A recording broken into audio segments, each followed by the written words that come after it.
Welcome to On Point. I'm Micah Thomas. The history of animation is an interesting story to follow. Some may credit Greeks and Romans as being the first animators, but according to the New York Film Academy, the first full-length animation film wasn't released until 1917. Since then, the animation industry has grown to be a large part of our cinematic world. Here in Los Angeles, anime fans can come out to the Studio Ghibli exhibit at the Academy Museum of Motion Pictures to celebrate their favorite films. At the exhibit, some of Hayao Miyazaki's most beloved films have been made into a mural as appreciation for the art.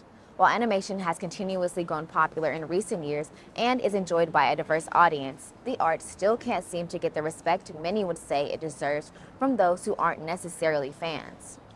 COVID-19 put a pause on the entertainment industry, shutting down in-person productions and delaying release dates for live-action films. Animation was able to curb around the barrier because animators were largely able to continue working from home. The executive producer of The Simpsons told Entertainment Weekly that animation was the perfect thing to be done remotely. Throughout the pandemic, animation soared in terms of audience ratings. Disney Plus subscriptions rose, and Universal sequel Trolls reportedly had the highest grossing opening day sales for a digitally released film.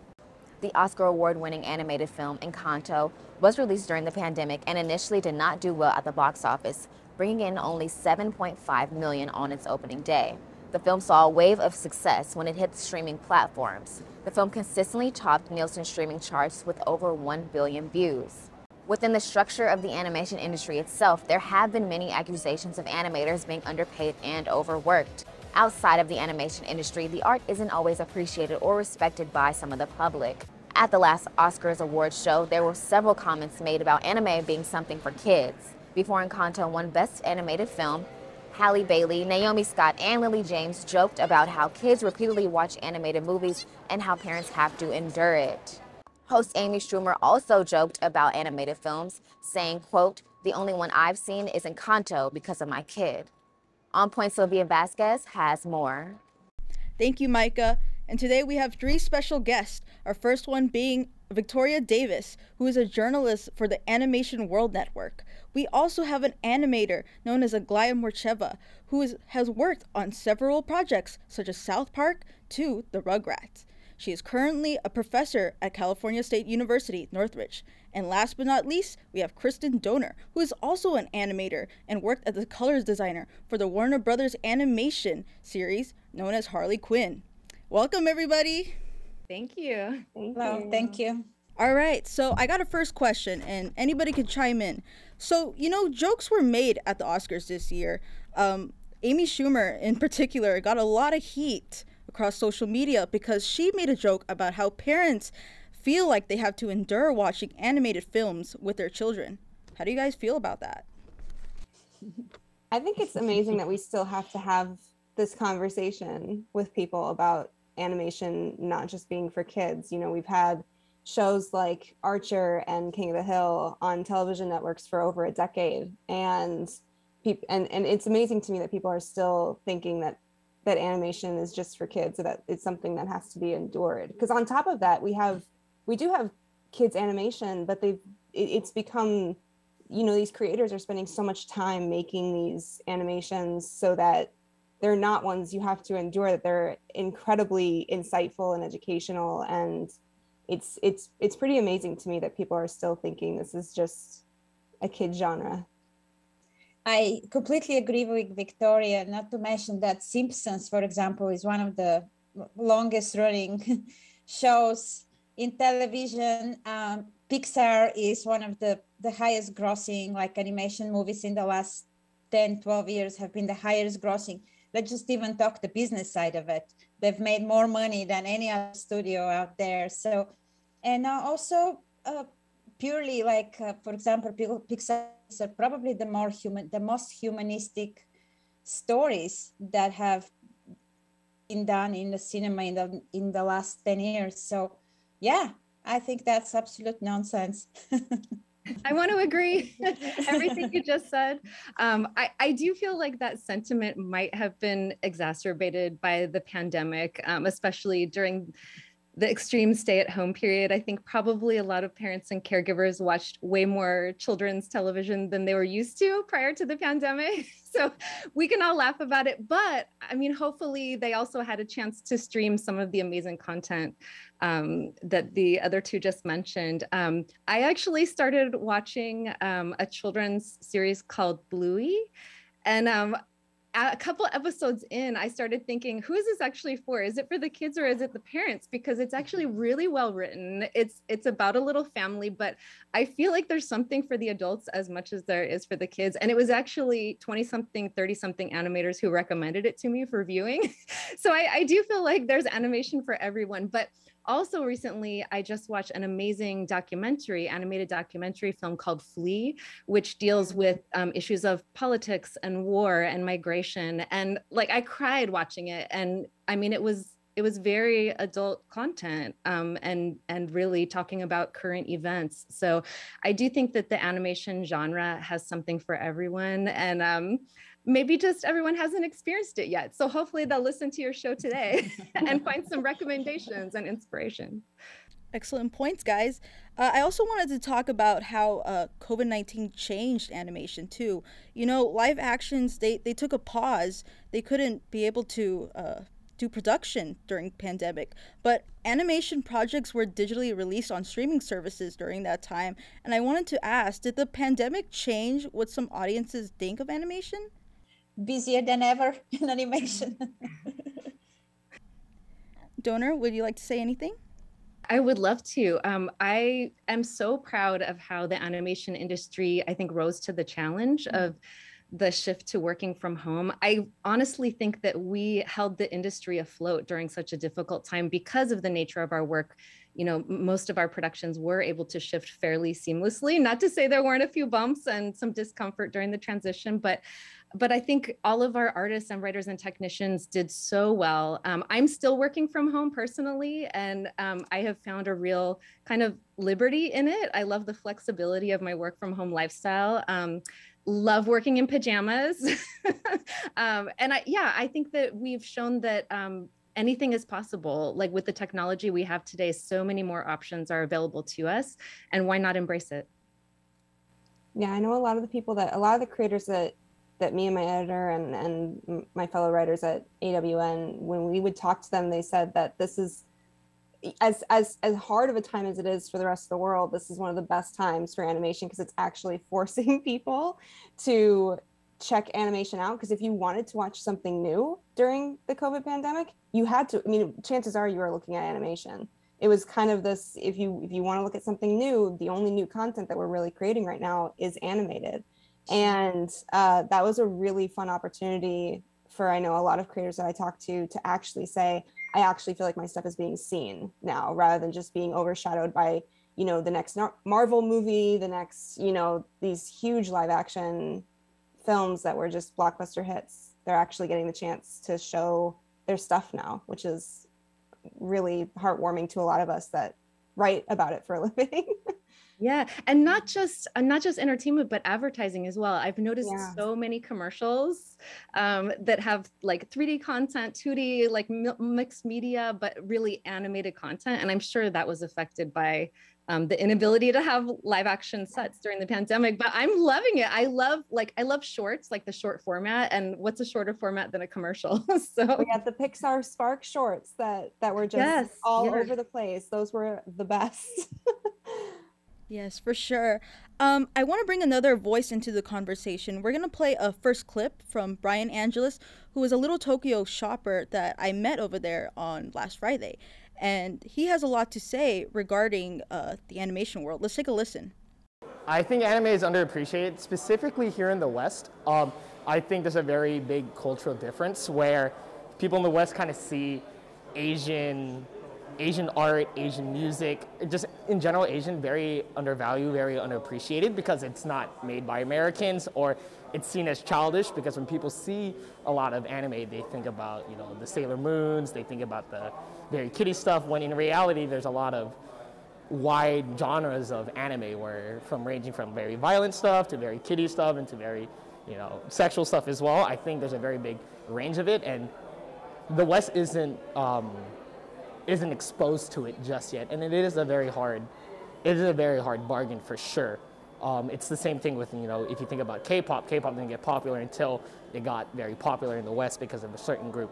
And I think it's slowly going towards that way, where the West is slowly realizing it. If you see Demon Slayer, if you see animes like Attack on Titan, people are slowly realizing, oh, wait a minute, anime is going big, but it's still not there because those are your mainstream stuff. You're touching, the surface of it. You're not really getting in.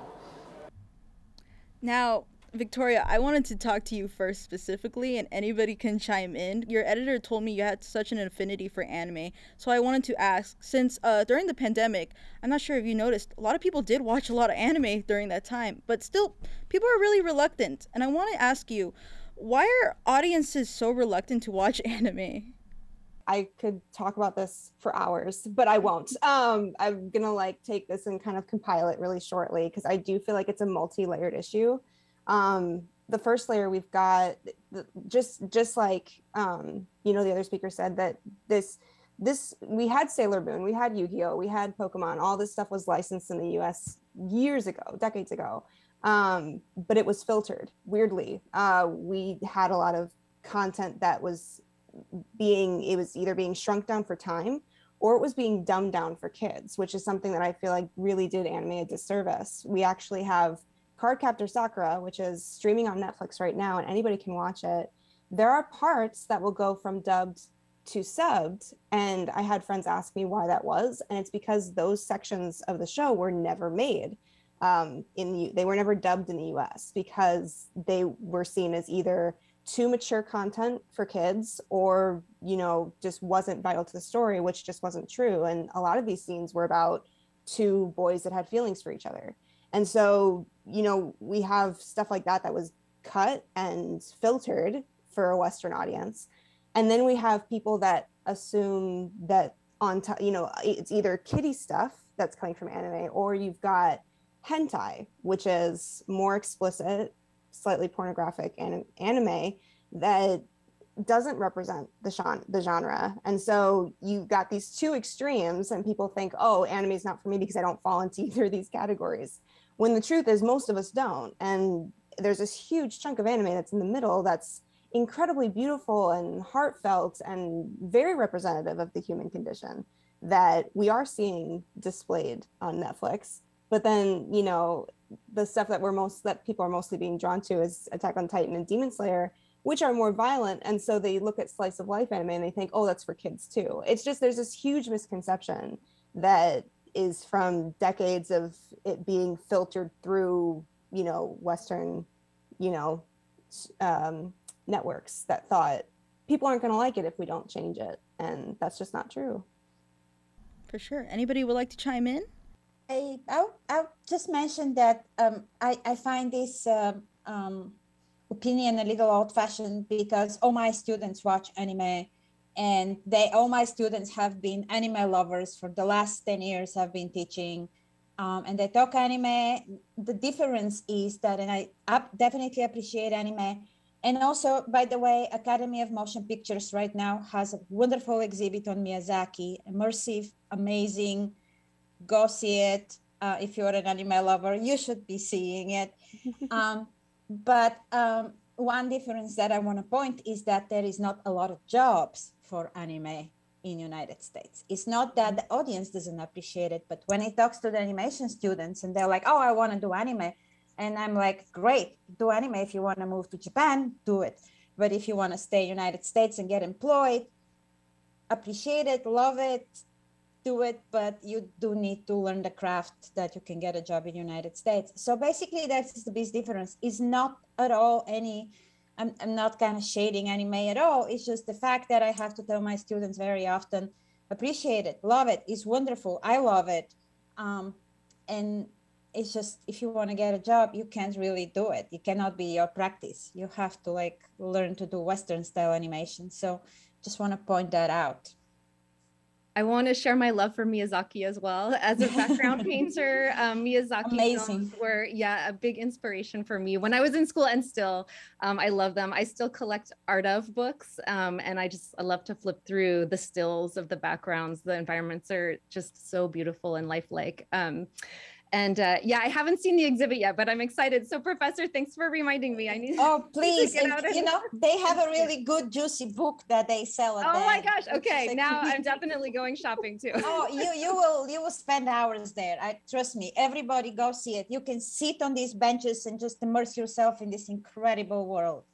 I love it. And I do want to say, I think on the comment that anime isn't made here, I feel like there are elements of anime that have been embraced by our industry, especially I think in maybe limited and experimental forms of animation. I think a lot of the like key poses and like big facial expressions, like I think there's definitely anime inspiration. Like Turning Red. Yes, for sure. Turning Red, perfect example of a feature film that's like, yeah, plentiful with inspiration from the world of anime. So I think maybe it's not pure anime, but there's definitely anime within. It's maybe like a hybrid style, like especially in this global economy. Yeah, we're so influenced. Like all of our art forms are so influenced by one another. I think, yeah, if you look hard, you'll find it, or not so hard. Yeah, Turning Red is out right now. I would like to talk to the animators really quick. What made you guys want to become an animator? Like, what education did you guys do to get into that? Kristin, go ahead. Okay, I'll go first.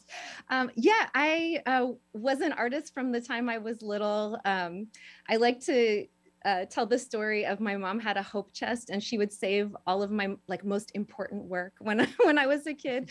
And one of the pieces that she saved was a little book I made on like the colors of the rainbow.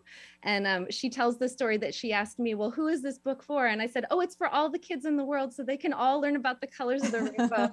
So then when I finally, was in school and declared myself an art major, and then eventually found painting for animation, which I loved. I've always loved color. My mom said, I knew it. I always knew you'd be an artist. And she said, and I'm going to bring out this book. And she still had the little rainbow book. And she said, I'm not surprised that you're, seeking a career that involves color. So yeah, I studied at Cal State Fullerton in the entertainment art and animation program. So I had kind of a general foundation in animation. And that was just when 3D was starting to come in. So I didn't take any 3D classes in my undergrad, but then went forward to my Master's of Fine Arts at the Academy of Art in San Francisco. And there I studied both 2D and 3D, but I always kept coming back to painting. And once I realized that there was a specific role at many studios for background painting for animation and color design for establishing the palettes for characters, props, and effects, I was in love because color is my world. So yeah, that's where I land in animation. And I did go to school for it.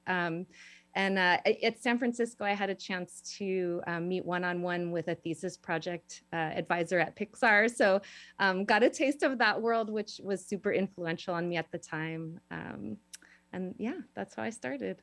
Professor, why did you want to become an animator? I did wanted to be an artist all my life, but also when time came to choose my school, I was very bad at math and very good at drawing. So I really didn't have a lot of choices. So I was like, okay, I'm good at drawing. I'm going to love it. I'm going to stick with it. I went to a fine art school in Europe. And after I graduated, I came to the United States and I took my master's in animation in UCLA. I was always drawn to animation. I always loved it. And I wanted to do it. So when I graduated from UCLA, I graduated and I wanted to be a character designer. And so I did start looking for jobs as a character designer, and I did start. And I have to say, character designer is very specialized, like Kristin would know. So I did think I know what I'm doing, but then I actually learned mostly on my first job of what a character design does. And so I worked for. So that's it. I always wanted to be in art, in film, and so between art and film, the perfect combination will be animation. So, and I did go to UCLA because it offers a really master's program and is also very independent. So I get to do every year, you just get to do a short film. And I wanted to be a filmmaker. I still do make shorts. But yeah, so that was it. And then professionally, I just, was lucky enough to work as a character designer in the industry. I wanted to ask you guys, what's a challenge or issue you might have encountered during your work environment? Like, what's one thing you don't like being as an animator? And Victoria, what are some stories you might have heard about that? I'll let the animators answer first, and then I can. For sure. Go ahead, Kristin. Okay. Go first. Well, I'll just say tight production schedules is definitely a challenge, especially because I tend to be an artist who really enjoys like doing color studies and like, you know, experimenting with mood and palette and how that can shift emotion and support the story.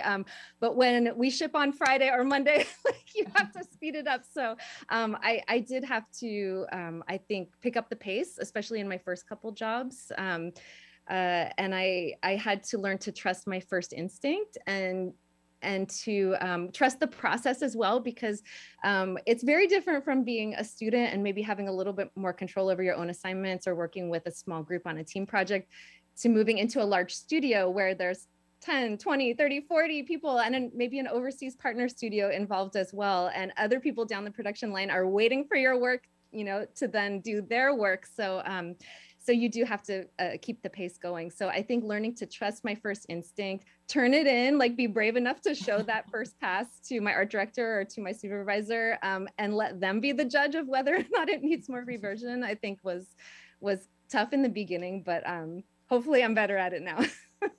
Yeah, I agree with Kristin. I think the tight production is important. The biggest sin is to not to be late, not to be on time for shipping date. Also, I think for various careers in animation, projects are not very long. Projects may be short. They can be a year, 2 years, 3 years. So there is always this gap that you have to start anew. You have to like get your portfolio again. You have to go look for another job again. And if you don't have a good network of people and know what's happening in the industry, it may be difficult. So another thing that is difficult for a lot of artists, especially if you are on the design part of it, that every show has its own aesthetic. And as an artist, you have to be really versatile and you have to get used to it. Like the shows that you're working on, they will not be what you are born to do. Like in terms of like, you have to adapt to the style of the show and learn and it's a group project as well. So if you're not a good team player, then that will be a very difficult career because you get feedback from a lot of places. You can't take it personal. You have to.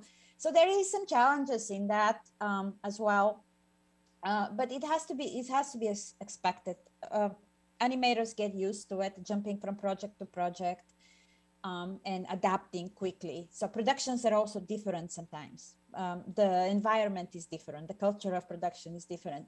So this will be a challenge. It may be stressful a little bit at first to get used to that every time that's something new.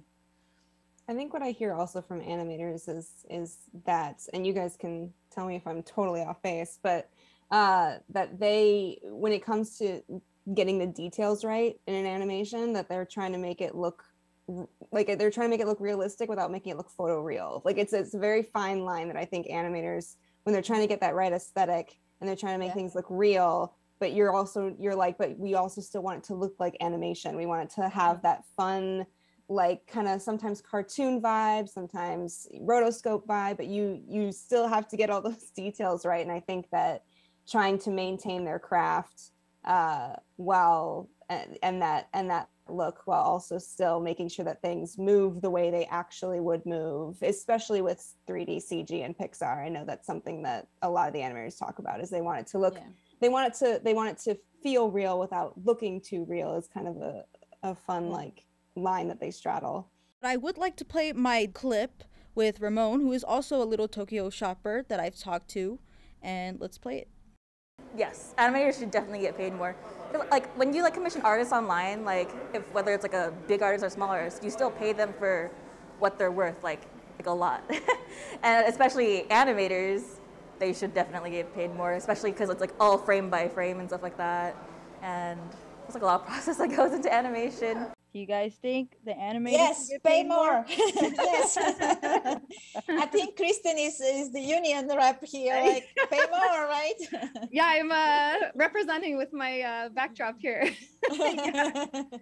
For sure. And I think it's a great topic that your viewer brought up there is the animation process is so labor intensive, and I don't know if the public fully appreciates it. And that's a real benefit for, you know, the fans who really look into it, and those of us who study it in school and create it and love it and write about it. We know that it is so labor intensive and takes so many people to create even like a minute of animation, you know? So yeah, these are real people with real bills to pay. It's a career. It needs to be compensated accordingly. Many of us live in Los Angeles, which is an expensive city. It's an expensive county. So yeah, I think we have to know that we're working in a craft that we love, but we're also working in a career that we love. This is our job. And yeah, we deserve to be paid in an equitable manner. And I think to share in the profits of our labors.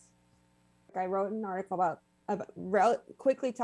touching on this topic called Creating a Brighter World for Color Designers, which is where I got to talk to designers like Jack Cusimano and Terry Hendrick, and talking about their campaign Color is Design, which is talking about how color designers are all often underpaid. And it's just if viewers wanted to kind of get an idea for, you know, the struggles that they face, you know, in the industry, it's a great thing. It's a great article to check out on our website.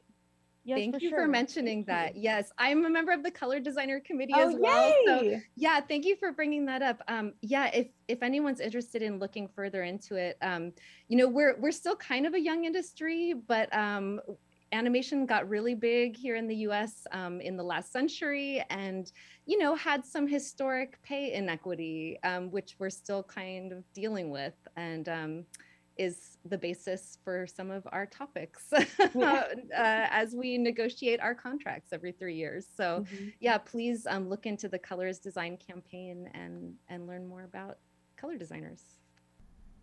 For sure. And just, I want to give one final, since we only have 1 minute, but just shout out, what's your favorite animated show or movie you totally recommend? Just give out the name, guys. Got a minute. Oh man, Tuca and Birdie. Right now, I'm still watching Adventure Time over and over. Good choice too. My husband and I just started watching the show Undone after I did a story on it, and I'm completely hooked. And they're using traditional rotoscope, and it's very cool. It's very cool to see. That's it for the show, guys. Thank you so much. Thank you. Thank you so much, Sophia. You're watching On Point. We'll be right back.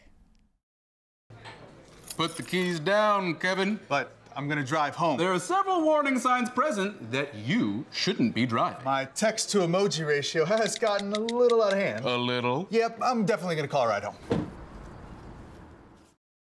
Thank you for watching On Point. You can follow us on social media at CSUN On Point. You can hear us at KCSN 88.5 FM on Sunday mornings at 5:30, and you can watch us on LA 36 and Santa Clarita Valley Television. From all of us here at On Point, I'm Micah Thomas.